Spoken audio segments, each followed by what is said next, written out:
The armed men emerged from the darkness like ghosts, their tactical gear gleaming under the Montana moonlight. Marcus Sterling found himself surrounded, outnumbered 6-1, blood trickling down his face as the rifle butt connected with his ribs again. "Where are the girls?" The leader's voice was ice-cold professional, a man who'd done this before. Marcus spat blood into the snow, his vision blurring with pain. These weren't law enforcement.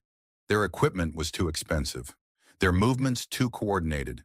Someone with serious money wanted Lily and Rose back, and they were willing to kill for it. "You don't understand what you're protecting," the leader continued, raising his weapon. "Those children aren't normal. They're weapons." Marcus prepared for the end. At least the girls would have time to escape. At least Emma's sacrifice wouldn't be in vain. Then the music started.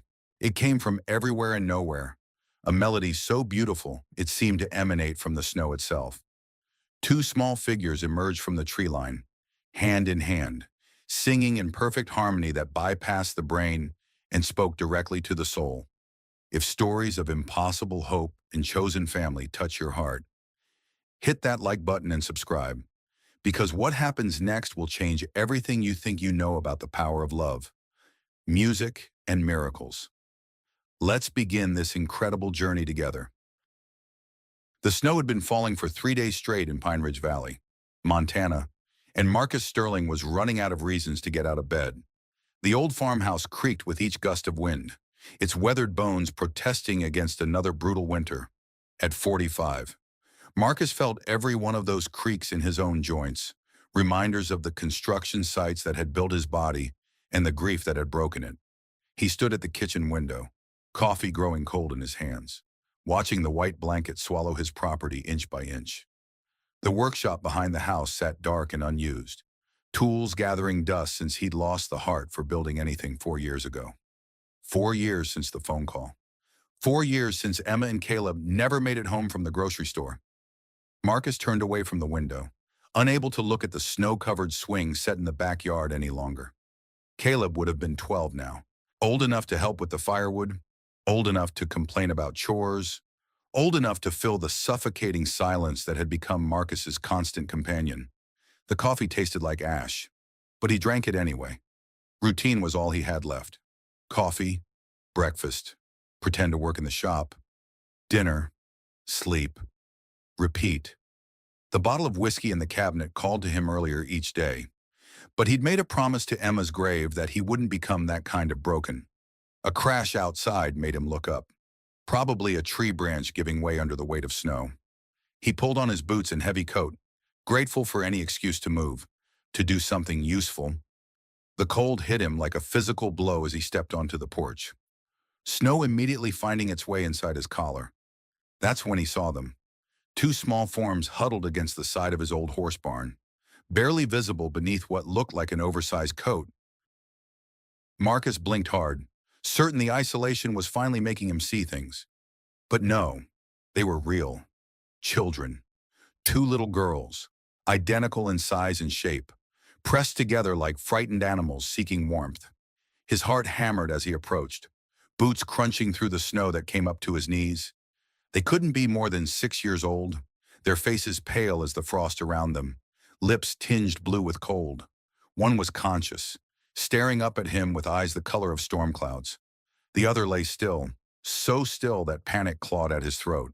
"Jesus Christ," he breathed, dropping to his knees beside them. "Hey, sweetheart, can you hear me?" The conscious girl blinked slowly, but didn't speak. Her sister didn't move at all. Marcus pulled off his heavy coat and wrapped it around both of them, feeling how light they were, how cold. The coat they shared was too big, emblazoned with faded lettering, St. Mary's Children's Sanctuary. In the pocket, a crumpled piece of paper with 2 words scrawled in desperate handwriting, "Keep them safe, MG." Marcus scooped them both into his arms. Surprised by how little they weighed, the conscious girl's head lolled against his shoulder, and he felt her small hand clutch weakly at his shirt. He ran through the snow toward the house, his lungs burning with cold and fear. Inside, he laid them on the old leather couch near the fireplace and cranked the heat as high as it would go. The conscious girl's eyes followed his every movement, while her sister remained frighteningly still.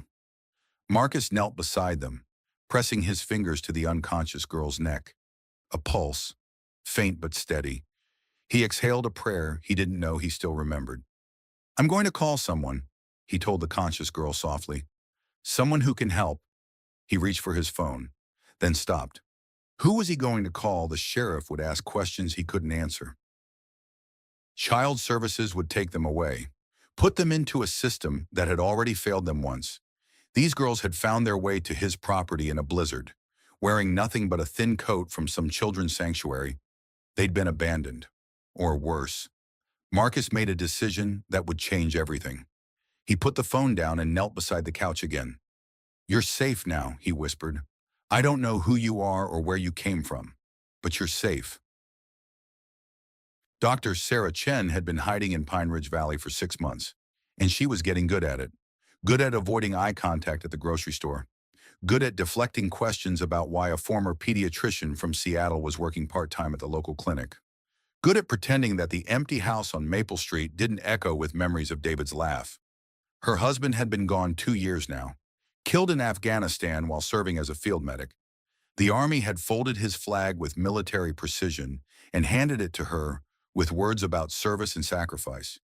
What they hadn't given her was a way to stop seeing his face in every child she treated. Hearing his voice in every song on the radio, Sarah had come to Montana to disappear, to find some corner of the world where grief couldn't follow. She'd found the corner, but the grief had tagged along anyway, sitting beside her at the breakfast table each morning, riding shotgun in her car, curling up next to her in bed each night. Her phone rang at 7:30 a.m. on that snowy Thursday, jarring her from her second cup of coffee and the medical journal she wasn't really reading. "Dr. Chen, this is Marcus Sterling. I need help." Sarah frowned. She didn't know any Marcus Sterling, but his voice carried an urgency that made her sit up straighter. "What kind of help?" "I found 2 little girls. They're hurt, cold. One of them won't wake up." "Did you call 911? A long pause. "I can't. It's complicated, please. If you could just come look at them." Sarah closed her eyes. She'd moved here to avoid complications, to treat simple ailments and minor injuries without the emotional weight of pediatric trauma. But something in the man's voice reminded her why she'd become a doctor in the first place. "Give me your address." The drive to Marcus Sterling's farm took 20 minutes through snow-covered back roads. Sarah had packed her emergency bag by instinct, muscle memory from years of house calls and hospital rounds. The farmhouse that emerged from the white landscape looked like something from a Christmas card. If Christmas cards included the undercurrent of desperation she could feel even from the driveway. Marcus Sterling answered the door before she could knock. He was tall, broad-shouldered, with the kind of weathered hands that spoke of manual labor and the kind of eyes that spoke of deep loss. Sarah recognized the look. She saw it in her own mirror every morning. "They're in here," he said without preamble, leading her into a living room that felt frozen in time. Photos on the mantel showed a younger Marcus with a beautiful woman and a boy with his father's eyes. The photos stopped abruptly, as if life itself had stopped. But life clearly hadn't stopped, because on the couch lay 2 of the most beautiful children Sarah had ever seen. Identical twins with silver blonde hair and delicate features that would have been ethereal if not for the obvious trauma written in their stillness. Sarah knelt beside them, her training taking over. "How long have they been like this?" "I found them about an hour ago. Outside. In the snow. This one," he gestured to the conscious girl, "has been awake but won't speak. The other one." Sarah checked vitals, examined pupils, tested reflexes. Both girls showed signs of exposure and mild hypothermia, but nothing immediately life-threatening. The conscious girl, she'd have to think of names for them, watched every movement with intelligent, wary eyes. "They're going to be okay," Sarah said, and saw Marcus's shoulders sag with relief. "But they need monitoring, and they definitely need professional evaluation for trauma." "What kind of trauma?" Sarah met his eyes. "The kind that makes 6-year-old girls mute." She spent the next hour warming them slowly, checking their responses, looking for signs of abuse or injury. Both girls were thin but not malnourished, clean but not recently bathed. Their clothes were too big, clearly not their own. Most telling were the matching scars on their left wrists. Small, neat, surgical. Medical bracelets had been removed recently. Marcus, Sarah said quietly, these girls didn't just wander out of the woods. Someone left them here deliberately. The coat had a logo, St. Mary's Children's Sanctuary. Sarah's blood chilled. She'd heard of St. Mary's, a private facility for gifted children that had closed abruptly 6 months ago amid financial scandal. The children had supposedly been relocated to other facilities, but there had been rumors.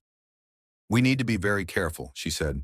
If these girls escape from somewhere, if someone's looking for them, as if summoned by her words, the previously unconscious girl stirred. Her eyes fluttered open, the same storm gray as her sister's, and found Sarah's face for a moment. No one breathed. Then, soft as a whisper, clear as a bell, the girl began to hum. It was the most beautiful sound Sarah had ever heard, a melody that seemed to come from somewhere deeper than her throat, richer than her small lungs should have been able to produce. The tune was hauntingly familiar, something classical but transformed, made new. The conscious girl joined in, creating a harmony so perfect it raised goosebumps on Sarah's arms. The two voices wove together like threads in an impossible tapestry, each note placed with precision that spoke of professional training. Marcus stared in amazement. How are they doing that? Sarah felt tears prick her eyes. The melody was Amazing Grace, but arranged in a way she'd never heard before. Complex, sophisticated, beautiful beyond words. These weren't just traumatized children. They were prodigies. I don't know, she whispered, but I know someone who might. The Pine Ridge Valley Public Library was the kind of place that time forgot. Musty books, creaking floors, and a librarian who'd been there since the Eisenhower administration. Martha Kowalski had seen everything the valley had to offer in her 73 years, but she'd never seen Dr. Sarah Chen look quite so intense as she did that Thursday afternoon. St. Mary's Children's Sanctuary, Sarah said without preamble. What can you tell me about it? Martha's eyes sharpened behind her thick glasses. That's a name I haven't heard in a while. Private facility up in Glacier County, closed down about 6 months ago under mysterious circumstances. What kind of mysterious? Martha glanced around the empty library, then leaned forward conspiratorially. The official story was financial mismanagement. The real story. She pulled out a thick folder from beneath her desk. The real story was much worse. The folder contained newspaper clippings, printouts from various websites, and handwritten notes in Martha's careful script. Sarah read with growing horror about allegations of medical experimentation, children kept isolated from their families, and a sudden closure that left dozens of gifted children unaccounted for. The facility specialized in musically gifted children, Martha explained. Children with perfect pitch, compositional abilities, the kind of rare talents that usually only emerge once in a generation. They claimed to provide specialized education, but parents started asking questions when they weren't allowed to visit. Sarah's hands trembled as she turned the pages. Photos of St. Mary's showed a sprawling complex in the mountains, all modern glass and steel that looked more like a research facility than a school. In one group photo, she could see children arranged by age, and there, in the back row, two small blonde girls who looked heartbreakingly familiar. There, Sarah pointed. Do you recognize them? Martha squinted at the photo, then nodded grimly. Lily and Rose Morrison. They came to St. Mary's when they were 4, after their parents died in a car accident, supposed to be temporary placement until relatives could be found. Morrison? Sarah's pulse quickened. As in the Morrison Foundation? The very same. One of the wealthiest musical foundations in the country. Those girls aren't just orphans, Dr. Chen. They're heiresses to a fortune worth millions. Sarah stared at the photo, pieces of a terrible puzzle clicking into place. Two gifted children with a massive inheritance, placed in an isolated facility, then disappeared when questions were asked. Someone had been using them, and someone else had saved them. Martha, I need everything you have on the Morrison family, and I need it quietly. The older woman's eyes glinted with understanding. Those girls you were asking about earlier, they wouldn't happen to be. I can't say. Martha nodded and pulled out another folder, thicker than the first. Then I guess you'll be needing this too. The Morrison file. I've been collecting information about that family for years. Fascinating musical dynasty, tragic losses, and a foundation that's been fighting legal challenges to those girls' inheritance since their parents died. Sarah felt a chill that had nothing to do with the Montana winter. Legal challenges from whom? Distant relatives who've been trying to prove the girls are either dead or mentally incompetent. If they succeed, the entire Morrison fortune gets divided among them. Martha's voice dropped to a whisper. Word is, some of those relatives would go to great lengths to make sure those girls never surface to claim what's rightfully theirs. Marcus had never been good with silence, but the quiet that filled his house over the next 3 days was different from the crushing loneliness he'd grown accustomed to. This silence was full, filled with the soft breathing of sleeping children, the whisper of pages turning as Sarah read medical journals at his kitchen table, the gentle sounds of life being lived. The girls, he'd started thinking of them as Lily and Rose based on Sarah's research, though they still hadn't spoken, moved through his house like small ghosts. They ate the simple meals he prepared with careful politeness, accepted the clothes Sarah had brought from town with quiet nods, and followed him and Sarah with eyes that missed nothing. But it was the music that truly brought them to life. It started accidentally. Marcus had been working in his shop for the first time in years, building simple shelves for the girls' temporary room. When he heard the humming again, he'd left the radio on in the kitchen, playing an old country station, and the girls had begun harmonizing with whatever was playing. They didn't just sing along, they transformed every song into something richer, more complex. A simple Patsy Cline tune became a layered masterpiece. A classic rock anthem turned into something that belonged in a cathedral. They seemed to hear music in ways that shouldn't have been possible, finding harmonies that didn't exist until they created them. Sarah noticed it too. It's not just talent, she told Marcus on the third evening as they watched the girls from the kitchen doorway. It's like they speak music as a native language. They're having a conversation we can't understand. The girls sat on the living room floor, building block towers in perfect synchronization. As they worked, they hummed, wordless melodies that wove in and out of each other like conversations. When one would pause, the other would seamlessly take over the musical thread. Do you think they'll ever speak? Marcus asked. I think they're already speaking, Sarah replied. We just need to learn their language. That night, as they had every night since the girls arrived, Marcus and Sarah sat at his kitchen table planning their next move. The research Martha had provided painted a terrifying picture of corporate greed, legal manipulation, and children being used as pawns in a multi-million-dollar game. We can't keep them hidden forever, Sarah said, though her voice carried reluctance. Eventually, someone's going to come looking. Let them come. Marcus's voice was harder than she'd heard it before. Those girls have been through enough. Sarah studied his face in the lamplight, seeing something she recognized, the fierce protectiveness of a parent who'd already lost everything and wouldn't lose anything else. You know we're not their legal guardians. We have no rights here. Neither did whoever dumped them in a snowstorm. Before Sarah could respond, a soft sound drifted from the living room. Music, but different from the girls' usual humming. This was fuller, richer, multiple voices creating something that shouldn't have been possible with just two children. They crept to the doorway and peered in. Lily and Rose stood before the old upright piano Marcus hadn't touched since Caleb's death.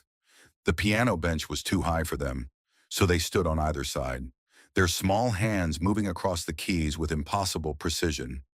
The music they created was beyond beautiful. It was transcendent. A classical piece Marcus vaguely recognized, but arranged for four hands with a sophistication that belonged in concert halls. The girls played with their eyes closed, faces serene, as if channeling something beyond themselves. My God, Sarah breathed. They're playing Rachmaninoff. Is that good? Marcus, that piece is considered one of the most difficult piano compositions ever written. Professional pianists spend years learning to play it properly. She watched in amazement as the girls navigated a particularly complex passage without missing a note. They're not just playing it, they're interpreting it, making it their own. As the final notes faded, the girls opened their eyes simultaneously and turned toward the doorway where Marcus and Sarah stood, for the first time since they'd arrived. Both girls smiled, small, shy expressions that transformed their faces completely. Rose, the girl who'd been unconscious when Marcus found them, walked slowly toward him. She stopped just within arm's reach and, with careful deliberation, placed her small hand in his large, calloused one. "Daddy," she whispered, the first word anyone had heard her speak. Marcus felt his world tilt on its axis. The word hit him like a physical blow, bringing with it a rush of emotions he'd kept buried for 4 years. Joy, terror, hope, and a love so fierce it took his breath away. He knelt to her level, his voice rough with emotion. "Yeah, sweetheart, I'm here." Lily approached Sarah with the same careful deliberation. She didn't speak, but she placed her hand over Sarah's heart and hummed a few bars of a lullaby, one Sarah recognized as something David used to sing to the children in the pediatric ward. "How did you know that song?" Sarah whispered. Lily's answer was to hum another melody, Amazing Grace again, but in the exact arrangement David had hummed while working late at the hospital. It was impossible. There was no way this child could know that specific version of that song. Unless… "Marcus," Sarah said urgently, "do you have anything of Emma's letters? Recordings? Anything?" He looked confused but nodded. "There's a box in the attic. Personal things I couldn't bear to go through." 20 minutes later, they sat surrounded by the carefully preserved remnants of Emma Sterling's life. Photos, letters, sheet music, and at the bottom of the box, a small digital recorder.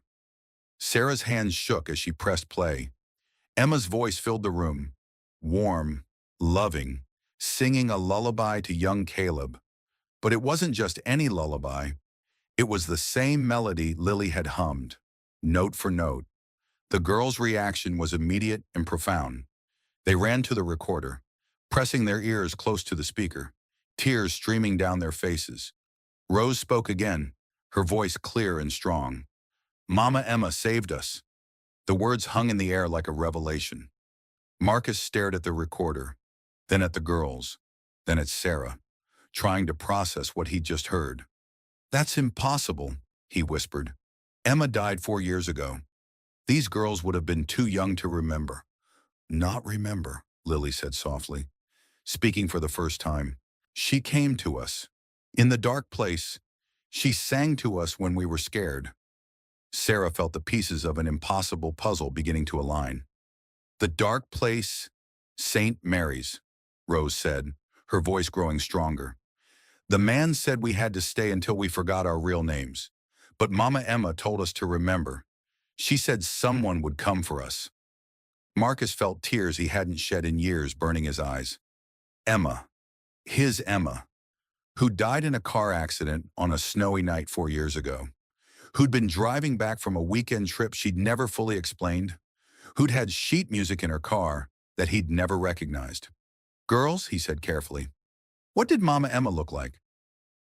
Without hesitation, Rose walked to the mantel and pointed to a photograph. Emma and Marcus on their wedding day, her dark hair flowing around her shoulders, her eyes bright with laughter. "She had pretty hair," Lily said, "and she smelled like flowers. She said she had to go away, but she would send someone to take care of us." Sarah and Marcus exchanged a look of wonder and growing understanding. Somehow, impossibly, Emma had been involved in these girls' lives. Somehow, her death had been connected to their salvation. "There's more," Rose said quietly. "We're supposed to tell you about the others." "Others?" Sarah leaned forward. "The other children. Mama Emma saved 12 of us, but we got separated. They're still out there, still hiding." Lily nodded seriously. "She said when we found our new daddy, We had to tell him about the others. She said he would know what to do. Marcus felt the weight of destiny settling on his shoulders. This wasn't coincidence. This wasn't chance. This was Emma, reaching across the veil of death to finish something she'd started, to save children who needed saving, to give him a purpose he'd thought he'd lost forever. "Tell me about the others," he said, his voice steady with new resolve. And as snow began to fall outside, Lily and Rose began to tell a story that would change everything. A story of children hidden throughout Montana, of a conspiracy that reached into the highest levels of power, and of a woman who'd given her life to expose the truth. The Morrison Foundation offices in Billings looked exactly like what they were. The headquarters of old money trying to look respectable, marble floors, mahogany paneling, and portraits of stern-faced men who'd built their fortune on the backs of others.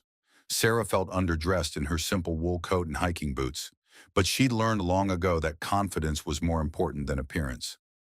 "Dr. Chen to see Mr. Harrison Morrison," she told the receptionist, a young man who looked like he'd stepped out of a catalog for expensive suits. "Do you have an appointment? Tell him it's about Lily and Rose." The change in the receptionist's demeanor was immediate and telling. The polite smile disappeared, replaced by something sharper, more calculating. He made a phone call in hushed tones, then gestured toward a leather seating area. "Mr. Morrison will be with you shortly." Harrison Morrison was exactly what Sarah had expected. Silver-haired, expensively dressed, with the kind of smile that never reached his eyes. He was accompanied by a younger man in an identical suit who introduced himself as legal counsel.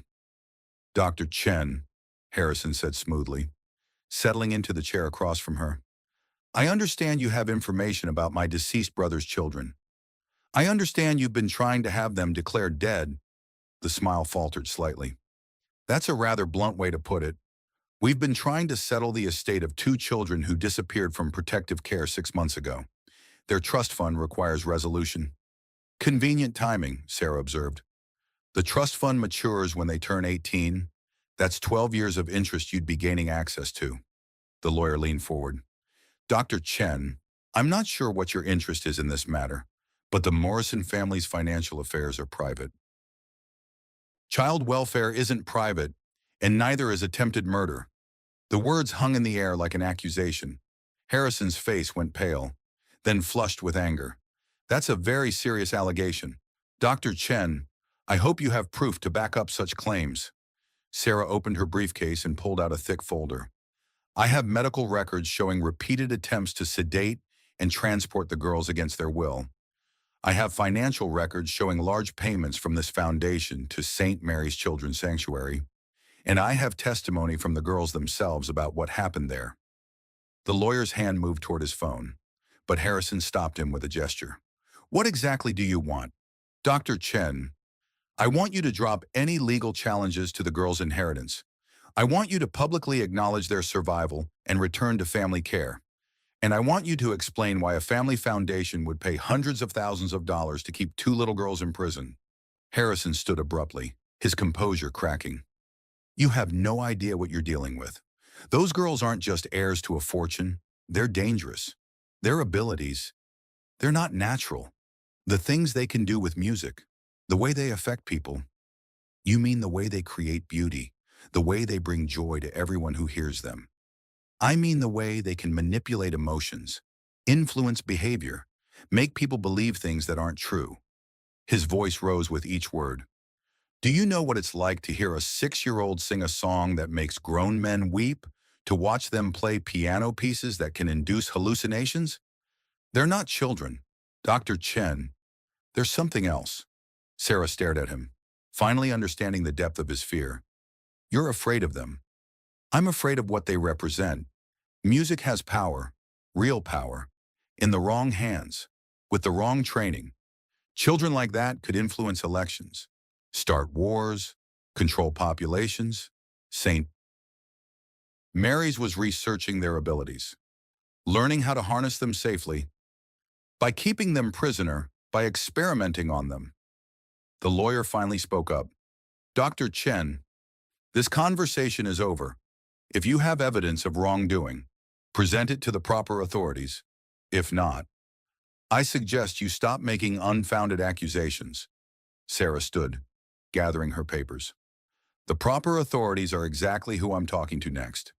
Sheriff's Department, FBI, anyone who'll listen, and when they start investigating St. Mary's, when they start looking into the Morrison Foundation's financial records, when they start asking questions about Emma Sterling's death, Harrison's face went white.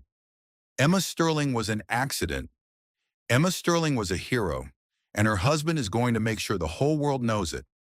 Sarah walked out of the office with her head high, leaving behind two men who suddenly looked very much like they were planning something desperate.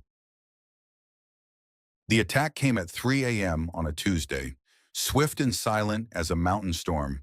Marcus woke to the sound of breaking glass and the low hum of engines in his driveway. Training from his construction days kicked in. Assess the threat. Protect what matters. Fight like hell.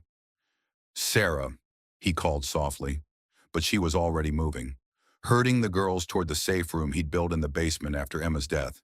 A paranoid precaution that suddenly seemed prophetic. 3 vehicles, Sarah whispered, peering through the curtains. Professional operation. Marcus grabbed the shotgun from his bedroom closet, hands steady despite the adrenaline coursing through his veins. Take the girls downstairs. There's a tunnel that leads to the storm cellar behind the barn. If I don't come for you in 20 minutes, use it. Marcus, go. Now. He watched her disappear with Lily and Rose, then turned his attention to the men spreading across his property. 6 of them, dressed in black tactical gear, moving with military precision, not law enforcement. Their equipment was too expensive, their movements too coordinated. Marcus slipped out the back door, using shadows and familiar terrain to his advantage. He'd hunted these woods since childhood, knew every tree and rock formation. The intruders might have superior numbers and equipment, but this was his ground. The first man went down quietly, taken out by Marcus's Louisville slugger before he could raise his weapon. The second managed to shout a warning before Marcus's tackle sent them both tumbling into a snowbank. But there were too many of them, and they were too well trained. Within minutes, Marcus found himself surrounded, shotgun empty, bleeding from a cut above his eye. "Where are the girls?" The leader's voice was calm, professional, a man who'd done this before. "What girls?" The butt of a rifle connected with Marcus's stomach, doubling him over. "We know they're here. Dr. Chen's visit to Morrison yesterday was very interesting. Made some people very nervous." Marcus straightened slowly, tasting blood. "Good. They should be nervous." Another blow, this one to his ribs. Stars exploded behind his eyes, but he remained standing.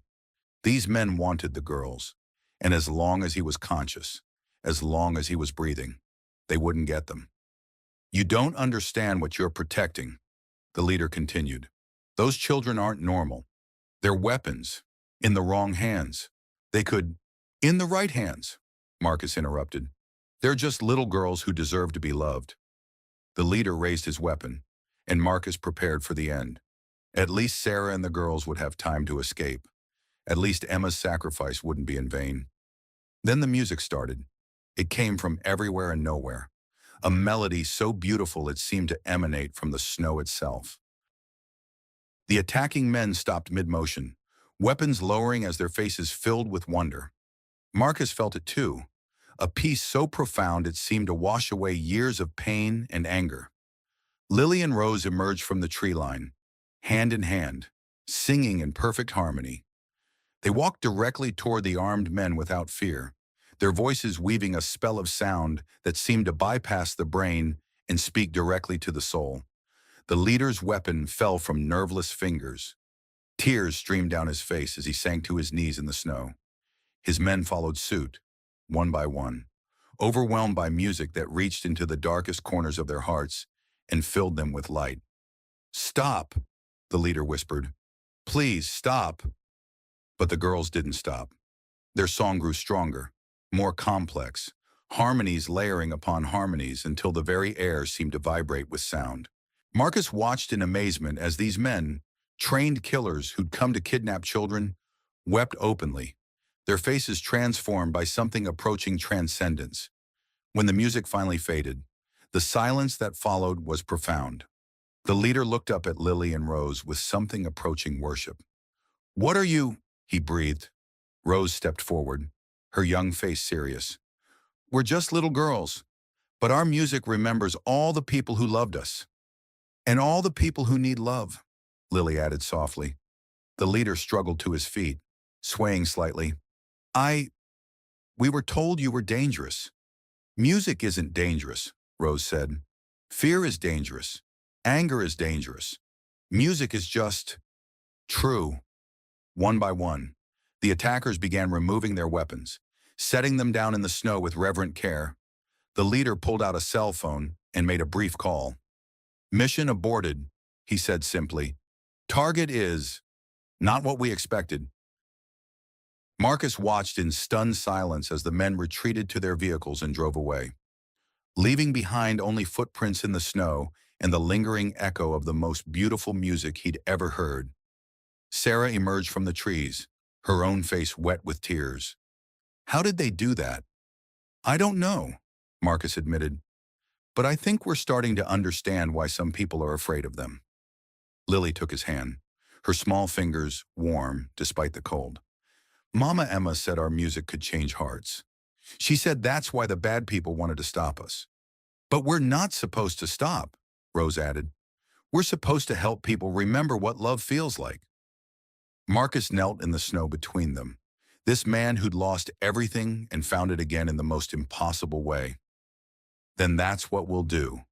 We'll make sure your music reaches everyone who needs to hear it."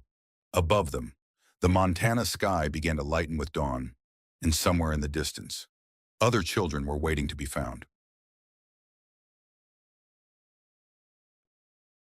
The Pine Ridge Community Center had never hosted anything like it. For 70 years, the building had served as the town's gathering place for potluck dinners, high school graduations, and the occasional wedding. But on this snowy December evening, it had been transformed into something approaching magical. Sarah stood at the side of the makeshift stage, watching as families filled every available seat. Word had spread through the valley like wildfire after the incident at Marcus's farm. Not the whole truth. That story was too incredible for most people to believe. But enough. Two gifted children, rescued from an abusive situation, would be performing to raise awareness about missing children. The reality was far more complex. In the 3 weeks since the attack, Marcus and Sarah had been quietly working with federal investigators to uncover the full scope of the conspiracy surrounding St. Mary's Children's Sanctuary. The Morrison Foundation's financial records had revealed payments to dozens of facilities across the country, all specializing in children with unusual abilities. But tonight wasn't about conspiracy or corruption. Tonight was about music, hope, and the power of community to protect its own.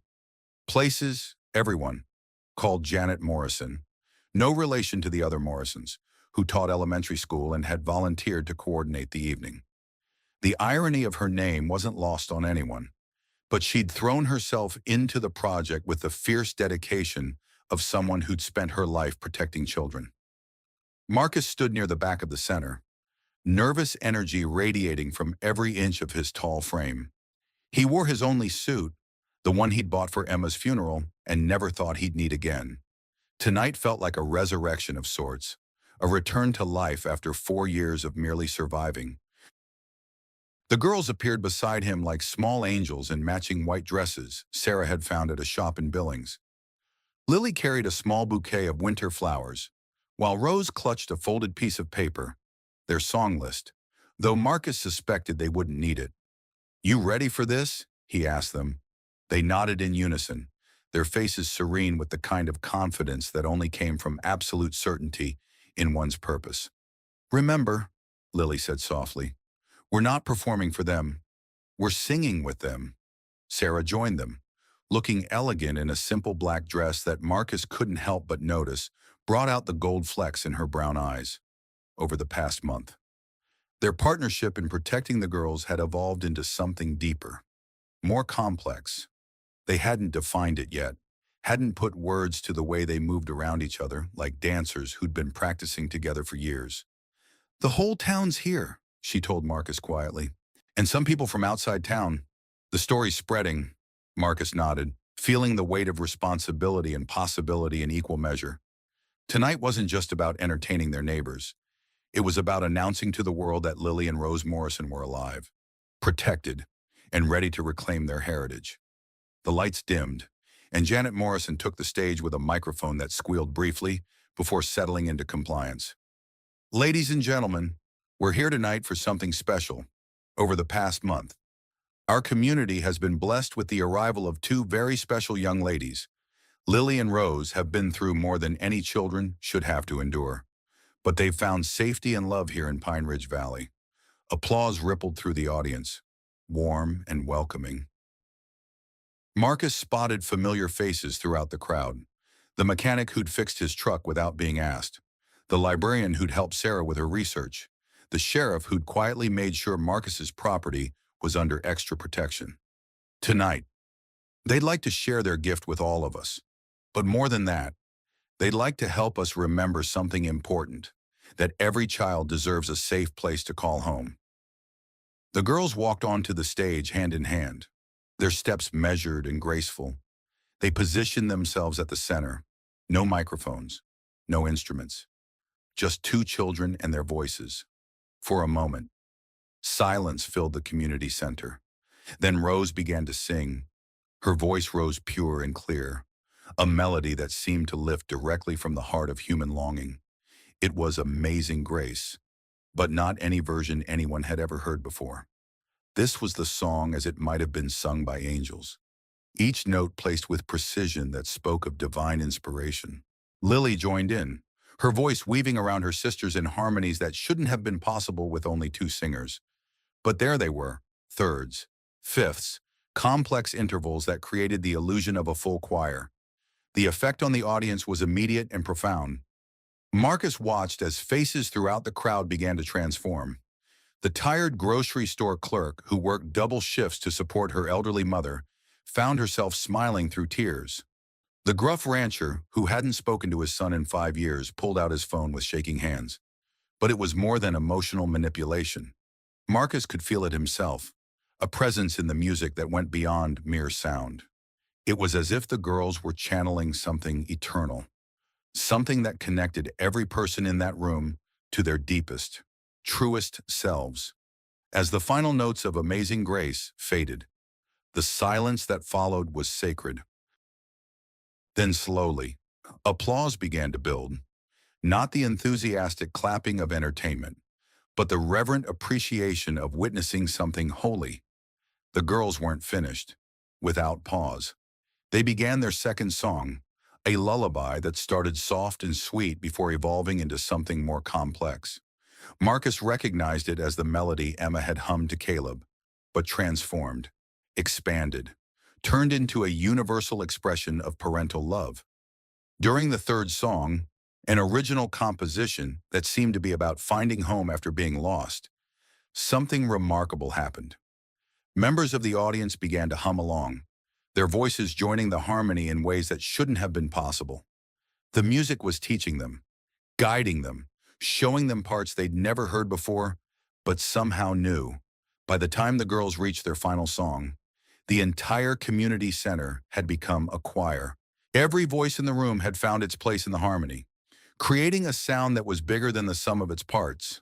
It was Silent Night, but reimagined as a celebration of found family, of communities that chose to protect their most vulnerable members. When the music finally ended, no one moved. The silence stretched for long moments, as if the entire room was reluctant to return to ordinary speech after experiencing something so transcendent. Then Sheriff Tom Bradley stood up in the front row, his weathered face wet with tears. "I don't know what that was," he said, his voice carrying clearly in the acoustic space. "But I know this. Any community that can produce something that beautiful is a community worth protecting." The applause that followed was different from anything Marcus had ever heard. It wasn't just appreciation for a performance. It was a commitment, a promise, a declaration of war against anyone who would harm these children or any children. As people began to file out, many stopped to speak with Marcus and Sarah, words of support, offers of help. Quiet promises that Lily and Rose would never want for anything as long as Pine Ridge Valley existed. Dr. William Chen, Sarah's father-in-law, had driven up from Denver for the performance. He pulled Marcus aside as the crowd thinned. "I've been a pediatrician for 40 years," he said quietly. "I've worked with gifted children, children with special needs, children who've survived trauma that would break most adults, but I've never seen anything like what those girls just did." "What do you mean?" Dr. Chen glanced around to make sure they weren't overheard. "They didn't just sing to those people, Marcus. They sang into them. Every person in this room just experienced the same thing. A moment of perfect emotional clarity, a connection to something larger than themselves. That's not performance. That's something else entirely." Marcus felt a chill that had nothing to do with the December weather.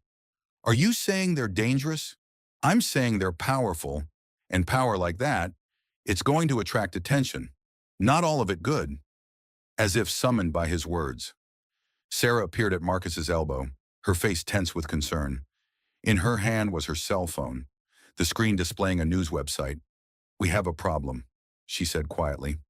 The headline read, "Missing Morrison Heiress's Surface in Montana, Custody Battle Brewing." Below it was a photo clearly taken through the community center's windows during the performance, showing Lily and Rose on stage with their faces clearly visible. "It's already been picked up by 3 major networks," Sarah continued. "Harrison Morrison issued a statement an hour ago claiming the girls have been illegally held and demanding their immediate return to family custody." Marcus felt his protective instincts flare. "Like hell. There's more." Sarah scrolled down to show another article. "Apparently, there are 12 other families across the country who've come forward claiming they have children from St. Mary's, children who've been in hiding since the facility closed." Dr. Chen whistled low. "This is about to become a national story."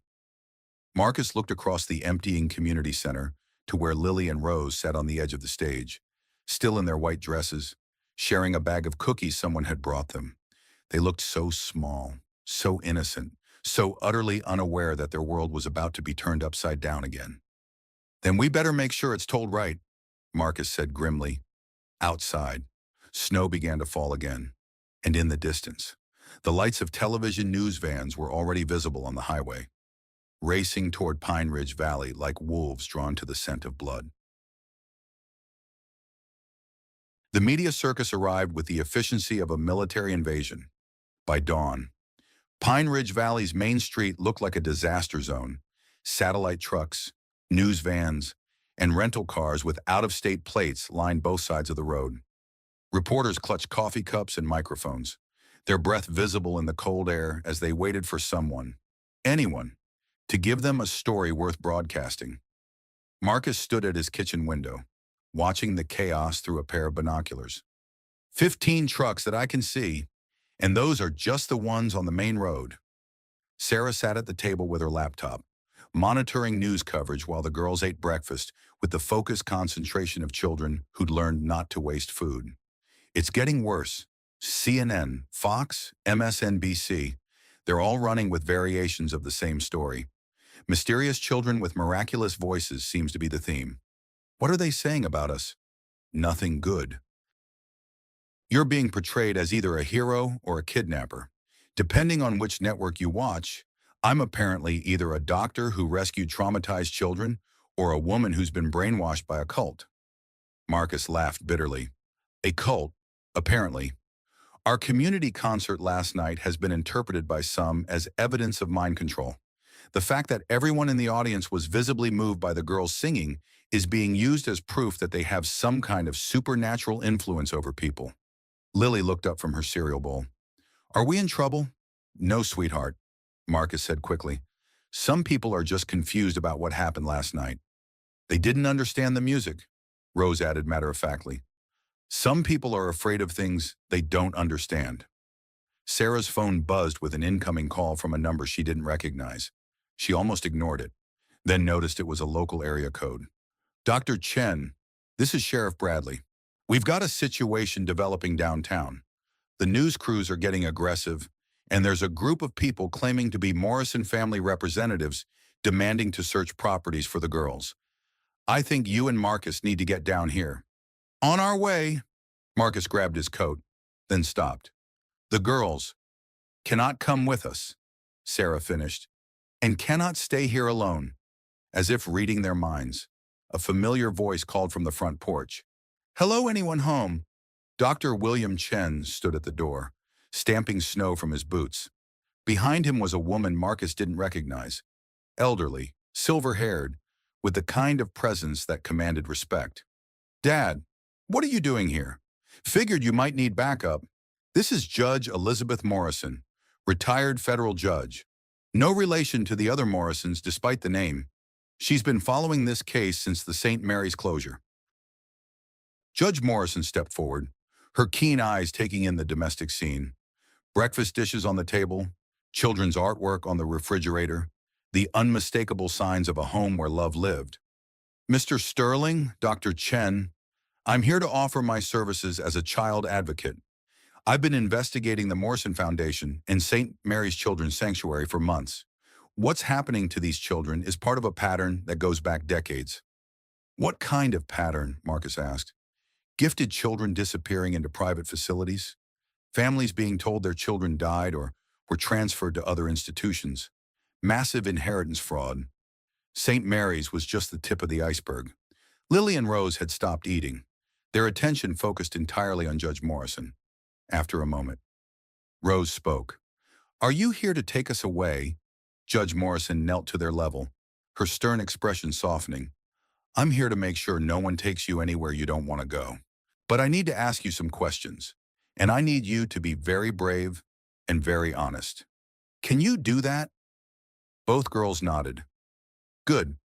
First question, do you feel safe here with Mr. Sterling and Dr. Chen? Yes, they said in unison. Do you want to stay here? Yes. Have either of them ever hurt you or made you do anything that scared you? No. They saved us. Judge Morrison stood, her expression grim with determination. Then that's what we're going to focus on. Mr. Sterling, Dr. Chen, you're about to be subjected to the most intense legal scrutiny of your lives. The Morrison Foundation has resources, connections, and a vested interest in discrediting your claims, but they also have something they didn't count on. What's that? The truth and 12 other families who are about to come forward with children who were supposedly lost forever. Sarah's phone rang again. This time, the caller ID showed a number from Washington, D.C. Dr. Chen, this is Agent Jennifer Walsh, FBI. I'm calling about Lily and Rose Morrison. We need to talk. The FBI field office in Great Falls, Montana, was not designed for comfort. Agent Jennifer Walsh led Marcus, Sarah, and Judge Morrison through a maze of cubicles and conference rooms to a secure area where sensitive investigations were conducted. She was younger than Marcus had expected, maybe 35, with the kind of sharp intelligence that missed nothing. Before we begin, Agent Walsh said as they settled around a conference table, I want you to understand the scope of what we're dealing with. The Morrison Foundation case has been expanded into a multi-state investigation involving child trafficking, financial fraud, and conspiracy to commit murder. Marcus felt his blood chill. Murder. Emma Sterling's death was not an accident. We've recovered evidence from the crash site that suggests her brake lines were cut. She was killed because she was getting too close to exposing what was happening at St. Mary's and other facilities. The room fell silent. Marcus gripped the edge of the table, his knuckles white with rage and grief. Emma, his beautiful, brave Emma had died because she tried to save children. How many children? Sarah asked quietly. So far, we've identified 43 children who were reported dead or missing from various specialty facilities over the past 6 years. Children with unusual abilities, musical prodigies, mathematical geniuses, children with perfect memory or extraordinary artistic talent. Agent Walsh opened a thick file and spread photographs across the table. Marcus recognized Lily and Rose immediately, but there were others, children of various ages and ethnicities, all with the same haunted look in their eyes. These children were valuable, not just for their inheritance potential, but for their abilities. We believe St. Mary's and similar facilities were conducting research into the nature of genius, trying to understand how to replicate or enhance these gifts. Enhancement, how Judge Morrison asked. Experimental drugs, isolation techniques, controlled environments designed to push the children's abilities to their limits. Many of the children we've recovered show signs of medical intervention, surgical scars, evidence of long-term pharmaceutical exposure. Marcus thought of the scars on Lily and Rose's wrists. The girls had surgical marks when we found them. Medical bracelets, probably for monitoring vital signs during sessions. The children weren't patients, Mr. Sterling. They were test subjects. Sarah leaned forward. Where are the other children now? Hidden, like Lily and Rose. They were rescued by a network of people who realized what was happening. Your wife was part of that network, Mr. Sterling. She saved at least 12 children before she was killed. Agent Walsh pulled out another file, this one marked with Emma's name. We found this in a safety deposit box registered under one of her aliases. She'd been documenting everything: financial transfers, medical records, testimony from children who managed to escape. The file contained hundreds of pages of carefully documented evidence. Photos of St. Mary's facilities that looked more like laboratories than schools. Financial records showing payments from wealthy families to have their problematic children studied. And at the back, a handwritten letter in Emma's familiar script. If you're reading this, I'm probably dead, but the children are safe, scattered throughout Montana with families who will protect them. Marcus, I'm sorry I couldn't tell you. I'm sorry I had to lie. But these children needed someone to fight for them, and I couldn't stand by and let them suffer. Marcus's vision blurred as he continued reading Emma's final words. The network knows where each child is placed, when it's safe, when the truth comes out. They'll help reunite them with their new families. Tell Marcus I love him. Tell him that saving these children was the most important thing I ever did. Tell him that if anything happens to me, he'll know what to do when the time comes. Agent Walsh gave him a moment to compose himself before continuing. Mr. Sterling, your wife's investigation is the reason we're here today. Her evidence is the foundation of our case against the Morrison Foundation and everyone involved in this conspiracy. What do you need from us? Sarah asked. We need Lily and Rose to testify about what happened at St. Mary's. We need their memories, their experiences, their testimony about the other children. It won't be easy. They're young. They've been traumatized, and defense attorneys will try to discredit everything they say. Judge Morrison spoke up. The girls have been through enough. Surely there's another way. There might be. Agent Walsh pulled out one final file. We've been monitoring communications from the Morrison Foundation since this story broke. They're planning something big, a public relations campaign to discredit you and reclaim the children. But if we can get ahead of them, if we can control the narrative, she looked directly at Marcus. What if we told the whole story, everything? Emma's investigation, the network of hidden children, the truth about what these facilities were really doing? Make it public before they can spin it. You mean like a press conference? I mean like the biggest revelation of child abuse and corporate conspiracy in decades. Full transparency, complete disclosure, and the girls at the center of it, not as victims, but as survivors who are brave enough to speak the truth. Marcus looked at Sarah, then at Judge Morrison. The weight of the decision felt enormous. Exposing the truth would protect the girls and the other children, but it would also make them targets, turn them into symbols whether they wanted to be or not. It's their choice, he said finally. If Lily and Rose want to tell their story, we'll support them. But if they want to stay hidden, stay safe, then that's what we'll do. Agent Walsh nodded. Fair enough. But Mr. Sterling, the other children, the 12 your wife saved, they're ready to come forward. They've been waiting for someone to lead the way. What are you saying? I'm saying that if Lily and Rose stand up and tell their story, they won't be standing alone. There's an entire generation of children ready to expose what was done to them. Your wife started something. Mr. Sterling, the question is whether you and those girls are ready to finish it. The decision came. as most important decisions do. In a moment of crystalline clarity that felt both inevitable and terrifying, Marcus sat with Lily and Rose on the living room floor that evening, building a puzzle of a mountain landscape while snow fell softly outside. Agent Walsh had left hours ago, but her words still echoed in the quiet house. "Girls," Marcus said carefully, "I need to ask you about something important." They looked up from the puzzle pieces, their identical gray eyes solemn and attentive. "The FBI agent who was here today, she wants to know if you'd be willing to tell people about what happened at St. Mary's, about the bad things that were done to you and other children." Rose's hand found Lily's automatically, their fingers interlacing with practiced ease. "Would we have to go back there?" Lily asked. "No, sweetheart, never. But you would have to remember some scary things and talk about them in front of a lot of people."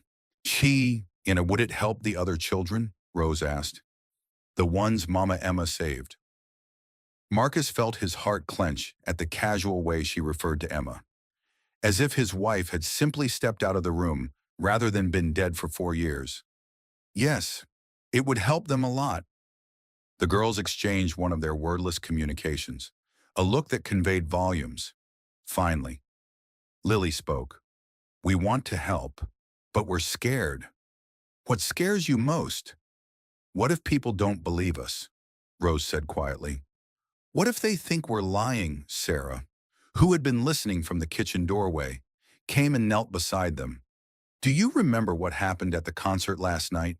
How everyone in the room felt the truth of your music?" They nodded.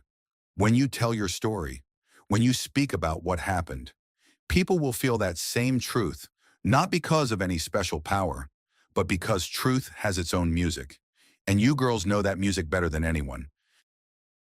That night, after the girls had gone to bed, Marcus and Sarah sat at the kitchen table making lists, contact information for media outlets, legal documents that would need to be filed, security arrangements for the press conference that was beginning to feel inevitable. "Are we doing the right thing?" Marcus asked for the dozenth time. "I don't know," Sarah admitted, "but I know Emma would be proud. She started this fight, and now we get to finish it." Marcus looked at the pile of Emma's journals Agent Walsh had returned to him. 4 years of investigation, documentation, and preparation for a day she wouldn't live to see. But maybe that was the point. Maybe some fights were bigger than any one person, requiring multiple generations to see them through. His phone rang just after midnight. The caller ID showed a number from Morgan. "Mr. Sterling, this is David Kim. I have one of the children from St. Mary's, a boy named Michael. We saw the news coverage, and he wants to talk to Lily and Rose." Marcus sat up straighter. "Agent Walsh said there were others. 12 of us. Families who took in children when Emma Sterling brought them to us. We've been waiting, Mr. Sterling, waiting for someone to say it was safe to come forward. And now my son says he's ready to tell his story, but only if he's not alone, only if there are other children standing with him." Over the next hour, Marcus's phone rang 11 more times. Families from across Montana, Idaho, Oregon, and Washington, all with the same story: children saved by Emma, children who'd been hidden and protected, children who were ready to speak their truth by morning. The plan had crystallized into something both simple and revolutionary, not just a press conference, but a gathering, a reunion of children who'd thought they were alone, families who'd thought they were isolated, and a community ready to stand up and say, "Not on our watch." Judge Morrison arrived at dawn with a van full of legal documents and a grim expression that somehow managed to convey both determination and hope. "The Morrison Foundation filed an emergency custody motion last night," she announced. "They're claiming the girls are in immediate danger from a radical cult that's using them for propaganda purposes." "When's the hearing?" Sarah asked. "Thursday. But here's the interesting part. They're demanding it be held in a federal courthouse in Billings, with full media access. They want this to be public." Marcus frowned. "Why would they want publicity if they're trying to hide their crimes?" "Because they think they can control the narrative. Rich, respectable family, trying to save innocent children from delusional kidnappers. They've hired the best PR firm in the country. Then we better make sure our story gets told first, Sarah said grimly. Judge Morrison smiled for the first time since arriving. That's exactly what I was hoping you'd say, because I've been making some calls of my own, and it turns out there are a lot of people who've been waiting for this day. She pulled out a folder thick with documents. Senators who've been investigating child trafficking, journalists who've been following the missing children cases, child welfare advocates who've suspected institutional abuse for years. They're all converging on Montana. Mr. Sterling, this isn't just about Lily and Rose anymore. Marcus looked toward the stairs where he could hear the girls getting dressed, their soft voices mixing with the sound of running water. In a few hours, their lives would change forever. They would go from being two rescued children to the faces of a movement that could reshape how society protected its most vulnerable members. What if they can't handle it?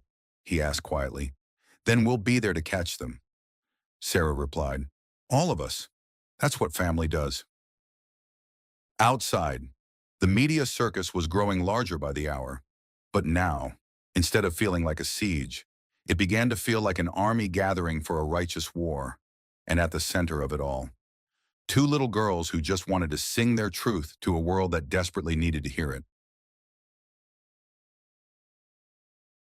The Pine Ridge Community Center had been transformed overnight into something resembling a modern-day courthouse. Federal marshals checked credentials at every entrance, while technicians from a dozen news networks set up cameras and satellite equipment. The stage where Lily and Rose had sung just days before now held a long table covered with microphones and flanked by American flags. Marcus stood at the back of the building, wearing his best suit and feeling like he was about to walk into battle, which, in many ways, he was. Sarah stood beside him in a navy blue dress that made her look both professional and approachable. Judge Morrison's suggestion for projecting the right image. Remember, Judge Morrison said, appearing at their elbows with her usual perfect timing. This isn't a trial, it's a truth-telling. Let the girls speak in their own words, in their own way. The power of their testimony isn't in legal precision. It's in authentic experience. Through the community center's windows, Marcus could see the crowd gathering outside. Families who'd driven through the night to be here, reporters from national networks, federal agents in unmarked cars, and somewhere in that crowd, the other families, the ones who'd protected Emma's rescued children for 4 years, waiting for this moment. Daddy! Rose's voice was small but steady. She and Lily stood behind him in matching blue dresses, their hair braided with white ribbons. They looked impossibly young and impossibly brave. Yes, sweetheart. Are you going to tell them about Mama Emma? Marcus knelt to their level, his voice thick with emotion. Every word. The whole world's going to know what she did for you and the other children. Good, Lily said firmly. She was a hero. Agent Walsh appeared with a clipboard and an expression of barely controlled excitement. We're ready to begin. Mr. Sterling, you'll speak first. Then Dr. Chen, then the girls if they feel ready. After that, we'll bring in representatives from the other families. What about the Morrison Foundation? They'll have their turn this afternoon, but this morning belongs to the truth. Marcus took one last look around the community center that had become the epicenter of a national story.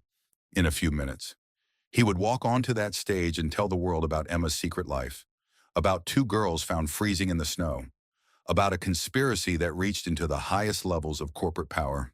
But first, he had something else to do. He turned to the small crowd of friends and neighbors who'd gathered at the back of the center.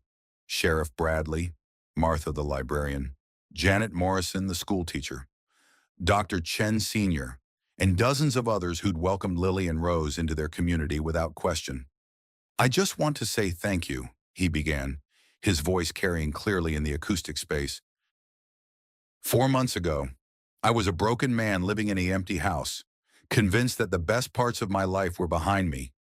Then 2 little girls showed up in a snowstorm and reminded me what family really means. He paused, looking at each familiar face. You could have been suspicious. You could have called the authorities, demanded proof, insisted on following protocol, Instead, you opened your hearts and your homes to children who needed safety more than they needed paperwork. Sarah stepped forward, her own voice strong and clear. What we're about to do in there, it's going to change everything. The attention, the scrutiny, the way people see our community. Some of you might wish we'd kept this quiet, handled it privately. But those girls in there, she gestured toward Lily and Rose, they're not just our children now. They're symbols of every child who's been failed by systems that were supposed to protect them. And if we can save them, really save them, then maybe we can save others too. Sheriff Bradley stepped forward, his weathered face serious. This community has seen a lot of changes over the years. Families moving away, businesses closing, young people leaving for opportunities elsewhere. But today, right now, Pine Ridge Valley is exactly where the world needs it to be. He looked directly at Marcus. You've given us something to be proud of. Son, something worth fighting for. Judge Morrison checked her watch.